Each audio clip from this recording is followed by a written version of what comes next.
अस्सलाम वालेकुम, कैसे हैं आप सब लोग। उम्मीद करती हूँ सब ठीक होंगे।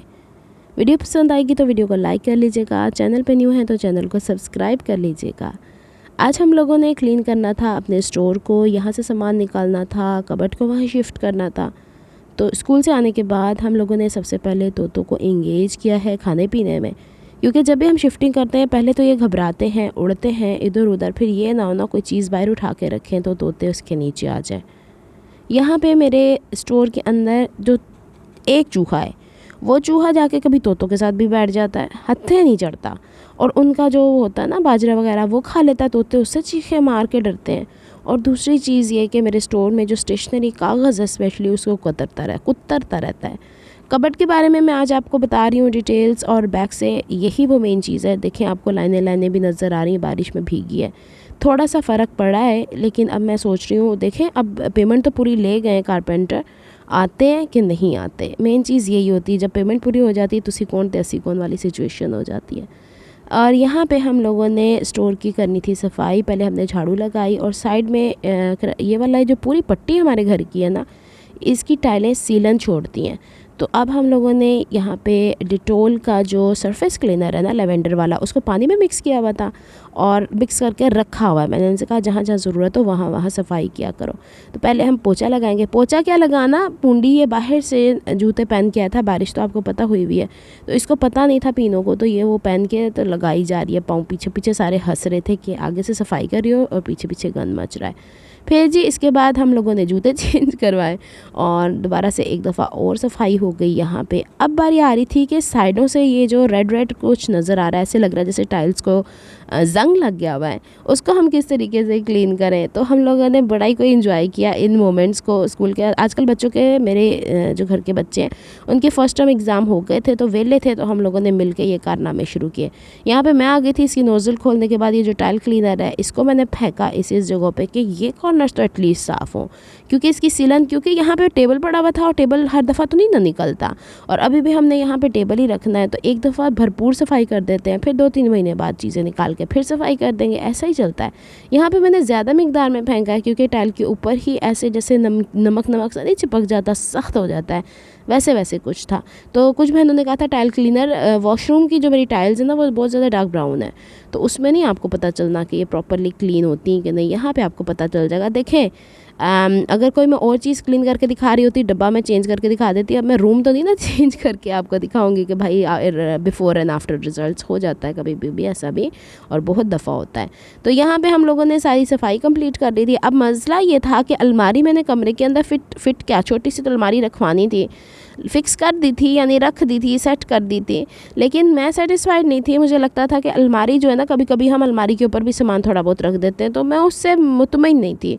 तो मेरा था कि अलमारी जो है ना वो स्टोर के अंदर आनी चाहिए, और भी छोटी मोटी चीज़ें होती हैं कि बंदा साइड पे कर लेता है ना, तो इस तरीके से। और मेरी ये थी कि शायद मेरे पास बैग में सामान पड़ा हुआ है अनस्टिच कपड़ों का, तो मैं क्या करूँगी, अलमारी के एक हिस्से में हफ्ता 10 दिन के कपड़े उसमें हैंग कर दूँगी, और फिर जनाब दूसरी तरफ ना मैं अनस्टिच कपड़े। लेकिन बाद में मैंने रियलाइज़ किया कि मैंने, देखे जी रूम साफ़ हो गया है, कि मैंने जो टेबल बनाया है उसका जो पोर्शन है बड़ा वाला, उसी में अनस्टिच कपड़े रखे जाएँ, बुकरम वगैरह रखी जाए तो सेफ्टी है। चले जी, अलमारी मैंने आपको बैक से दिखा दी थी, फ्रंट से ये वाली है। मैंने हालांकि 1 पल्ले वाली कही थी, इन्होंने 2 पल्ले वाली बना दी। मुझे लगता है कारीगर को कुछ समझ नहीं आई ज़्यादा बात, या कि ज़्यादा ही काम मैंने कह दिया है। फिर वही वाली बात है कि मेरे साथ जो बंदा जाता है ना, वो मुझसे ज़्यादा हाई अलर्ट होना चाहिए उसको बात करने का, लेकिन हर चीज़ मेरे पे थी, तो फिर भाई अब ऐसा ही होता है। इसका एक पल्ला तो यूँ खुलता है, और इसके ताला भी इन्होंने प्रॉपर शायद दूसरे तरीके से खुल रहा था। इसकी यहाँ तक लेंथ जो है ना, वो आप कहेंगे तो 6 फीट हाइट की बनी है ये, और 6 फीट हाइट में इन्होंने 1 फीट नीचे अलग से ड्रॉर बना दिया है। ऊपर सिर्फ हैंग करने के लिए मैंने करवाया था। फिर वही वाली बात, ये सामान सारा मेरे बैग्स वगैरह हैं, और कुछ शॉपर मेरे इधर था रूम का। नीचे जो ये ड्रॉर बनाया है ये नहीं कहा था मैंने, लेकिन इन्होंने बना दिया। इसमें मैंने अपने लैपटॉप वगैरह, और ख़ासकर वो डॉक्यूमेंट्स जो कि भाई भाई इधर उधर उछलते कूदते रहते हैं। पेपर वाले डॉक्यूमेंट्स वो मैंने यहाँ रख दिए हैं।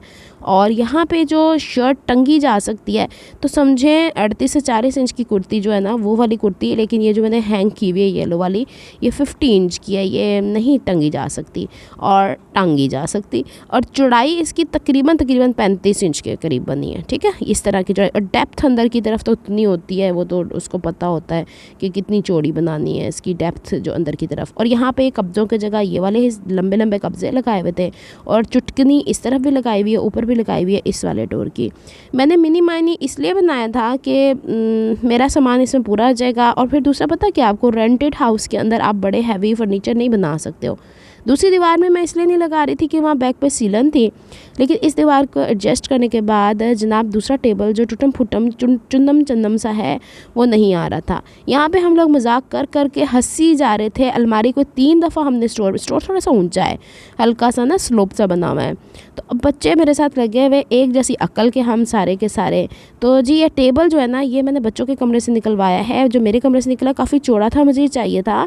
अब ये डाले ना अंदर तो कभी तीसरी दफ़ा जब अलमारी हमने सामने सेट कर दी तो बीच में पूंडी फंस गया। अब वो जो है ना हमारा ये बच्चा जो है ना कुदकड़े नहीं लगाता, दूसरे लड़के होते हैं ना कूद के निकल आते हैं, ये कहता नहीं मैंने इधर से ही निकलना है। अब जी जैसे तैसे करके इसे पहले बाहर निकाला, फिर टेबल एक दफ़ा और बाहर निकाला और फिर हम लोगों ने इसे सेट किया। अब इस तरफ सेट करना मुनासिब नहीं लग रहा था तो मैंने इस तरफ कोने में लगाया, उस तरफ का कोना फ्री मिल गया। इसी तरह ये आइसक्रीम वाला आ गया था, ये जो लोकल आते हैं, तो हम लोगों ने कहा चलो ये भी करें। उसी का असर आपको मेरे गले पे नज़र आ रहा है। बस ऊट टांग चीज़ें हम लोग खा लेते होते हैं। और फिर यहाँ से अम्मी को भी दिया, भाभी को दिया। ये डब्बे खाली किए, इसमें स्टेशनरी का सामान हमने सेट किया। फिर रात के कोई 12 मेरे ख्याल बज गए थे। ये वाला मंगाया है दरवाजे के नीचे लगाने के लिए, हालांकि मुझे ये ठीक नहीं लगा, ये पूंडी ही लगाएगा इसको ग्लूगन के साथ। दूसरा मिलता है मद्रास से ऑर्डर कर लूँगी क्योंकि मैं नहीं चाहती अब मेरे स्टोर का और नाश मारे जाके चुहा या बेड़ा गर्क करे। यही सब कुछ था जो मुझे आपसे शेयर करना था। बेसिक तो ये था कि मैं आपसे अलमारी की डिटेल शेयर कर दूँ। अलमारी की प्राइस पूछेंगे तो मेरे ख्याल 16 के करीब पड़ी है। लमसम में बना है ना, या एक तीनों चीज़ें मिल मिला के प्राइस में तो 16 तक की बनी है। अगर आपको मेरी एफर्ट्स पसंद आती है, ड्रेसिंग मेनिया वाली बात कर रही हूँ, वीडियो पसंद आएगी तो लाइक कर दिया करें। पता नहीं मुझे नहीं समझ में आता मैं किस तरीके के ऐसे एंटरटेनमेंट डालूं कि वीडियो डर डर करते व्यूज़ ले। ये रात का टाइम हो गया जी, कमरे का ये सामान जाएगा अभी स्टोर में थोड़ा बहुत। अभी मैं स्टोर के व्यू को भी फिर दिखा दूँगी। ये मेरी जो भतीजी है ना फ्यूज़ वाला बड़े तमाशे करती है। और यहाँ पे हमने बिरयानी मंगा के दावत की, आ जाएं आप भी बिस्मिल्लाह करें। नेक्स्ट व्लॉग तक के लिए रब रखा, अल्लाह हाफिज़।